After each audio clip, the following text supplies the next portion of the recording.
Hormuz strait में नाकेबंदी की घोषणा ने पूरी दुनिया को एक बार फिर बड़े संकट के सामने खड़ा कर दिया है। अमेरिकी राष्ट्रपति डोनाल्ड ट्रंप द्वारा लिया गया यह फैसला केवल एक सैन्य कदम नहीं है, बल्कि इसका असर राजनीति, अर्थव्यवस्था और वैश्विक शांति पर गहराई से पड़ सकता है। इस पूरे घटनाक्रम को अगर आसान भाषा में समझें तो ये केवल जहाजों को रोकने की बात नहीं है, बल्कि ये दुनिया की ऊर्जा आपूर्ति, अंतर्राष्ट्रीय व्यापार और बड़े देशों की ताकत के टकराव से जुड़ा मामला है। सबसे पहले यह समझना जरूरी है कि हॉर्मुज स्ट्रेट इतना महत्वपूर्ण आजकल क्यों है। यह एक बहुत ही संकरा समुद्री रास्ता है जो फारस की खाड़ी को खुले समुद्र से जोड़ता है और दुनिया के कुल तेल का 20 से 22% हिस्सा इस रास्ते से होकर गुजरता है। हमेशा से गुजरता था, लेकिन आजकल ये सबसे ज्यादा तनाव का और चर्चा का विषय इसलिए बना है क्योंकि ईरान इस पर अपने पूरे नियंत्रण की बात कह रहा है, पूरे नियंत्रण का दावा ठोकता है और इसी बात से अमेरिका को सबसे ज्यादा तकलीफ है। और यही कारण है कि अमेरिकी राष्ट्रपति डोनाल्ड ट्रंप ने अमेरिका और ईरान की जो बातचीत इस्लामाबाद में होनी थी, उस बातचीत के विफल होने के बाद स्ट्रेट ऑफ हॉर्मुज पर अपने पूरे तरह के कब्जे का एक तरह से ऐलान कर दिया है और ये कह दिया है कि आज शाम 7:30 बजे तक हम स्ट्रेट ऑफ हॉर्मुज को पूरी तरह से बंद कर देंगे। इसका मतलब यह है कि अगर यहां कोई भी रुकावट आती है, अगर राष्ट्रपति डोनाल्ड ट्रंप की धमकी हो या फिर ईरान का दावा हो, अगर इस तरह की चीजें और ज्यादा टकराव का रुख अख्तियार करती हैं तो इसका असर सीधे पेट्रोल डीजल की कीमतों पर पड़ेगा और पूरी दुनिया की अर्थव्यवस्था हिल सकती है। अब जो स्थिति बनी है उसमें अमेरिका ने साफ तौर पर कह दिया है कि वो उन जहाजों को रोक देगा जो ईरान को किसी भी तरह का टोल या भुगतान देते हैं और इसे अमेरिका ने उगाही का नाम दिया है। अमेरिका का मानना है कि ईरान इस जलमार्ग का इस्तेमाल दबाव बनाने के लिए कर रहा है और अंतर्राष्ट्रीय नियमों का उल्लंघन हो रहा है। इसलिए यूएस सेंट्रल कमांड यानी कि सेंटकॉम को आदेश दिया गया है कि वो इस क्षेत्र में निगरानी बढ़ाए और जरूरत पड़ने पर जहाजों को रोके भी। दूसरी तरफ ईरान का नजरिया बिल्कुल अलग है। वो इस जलमार्ग को अपने प्रभाव क्षेत्र का हिस्सा मानता है और इसे अपनी रणनीतिक ताकत के रूप में देखता है। ईरान के लिए यह केवल समुद्री रास्ता नहीं है, बल्कि यह एक ऐसा हथियार है जिसके जरिए वो बड़े देशों, खासकर अमेरिका पर दबाव बना सकता है। जब भी तनाव बढ़ता है, ईरान इस रास्ते को लेकर अपनी पकड़ दिखाता है। इस पूरे मामले की पृष्ठभूमि में परमाणु विवाद भी है।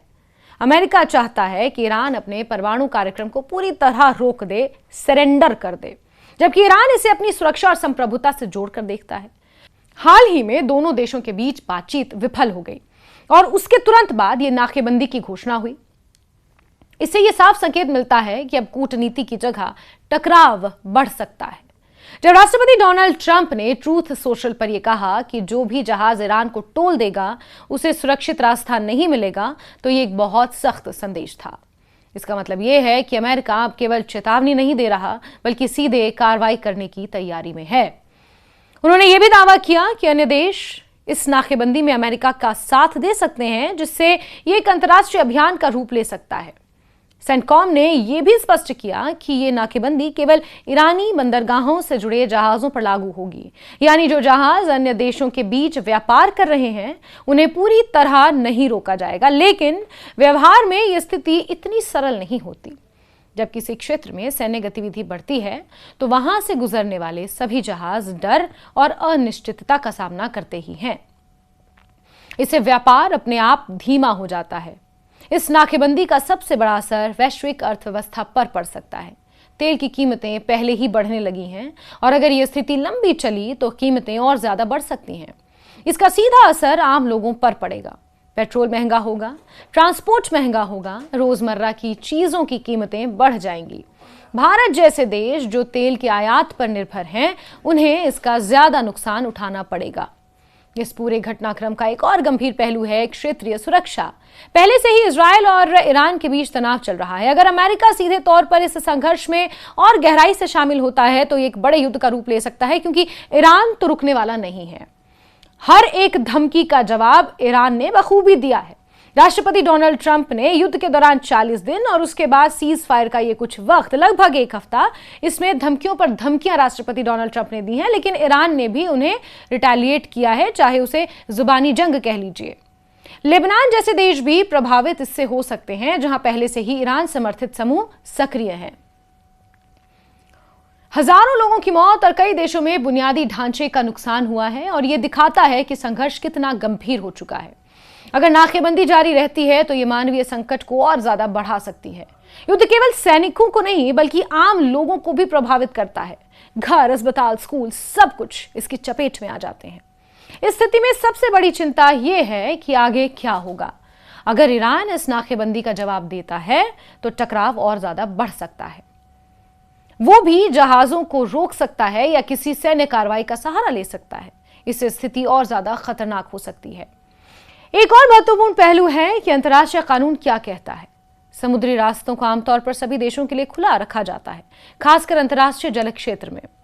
अगर कोई देश वहां नाकाबंदी करता है तो यह विवाद का विषय बन जाता है। इसलिए आने वाले दिनों में इस मुद्दे पर अंतर्राष्ट्रीय स्तर पर भी बहस और तनाव बढ़ सकता है। इस पूरे घटनाक्रम को अगर एक बड़े नजरिए से देखें तो ये केवल अमेरिका और ईरान का विवाद नहीं है। ये दुनिया की शक्ति संतुलन, संसाधनों पर नियंत्रण और वैश्विक राजनीति का हिस्सा है। हर बड़ा देश इस पर नजर रख रहा है क्योंकि इसका असर सभी पर पड़ेगा। ये कहा जा सकता है कि हॉर्मूज जलडमरू मध्य यानी कि स्ट्रेट ऑफ हॉर्मूज यानी कि तंगे हॉर्मूज यानी कि हॉर्मूज स्ट्रेट में नाकेबंदी की ये घोषणा एक बहुत बड़ा और गंभीर कदम है। इससे केवल क्षेत्र ही नहीं बल्कि वैश्विक स्तर पर अस्थिरता बढ़ सकती है। अगर जल्द ही कोई समाधान नहीं निकला तो यह स्थिति और ज्यादा बिगड़ जाएगी। इस समय सबसे जरूरी है कि सभी पक्ष संयम बरतें और बातचीत के जरिए समाधान निकालने की कोशिश करें।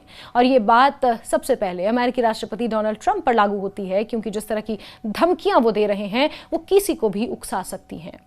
युद्ध और टकराव से किसी का फायदा नहीं होता, लेकिन इसका नुकसान पूरी दुनिया को उठाना पड़ता है, जो इस वक्त कम से कम पश्चिम एशिया और मिडिल ईस्ट में उठाना पड़ रहा है तमाम देशों को।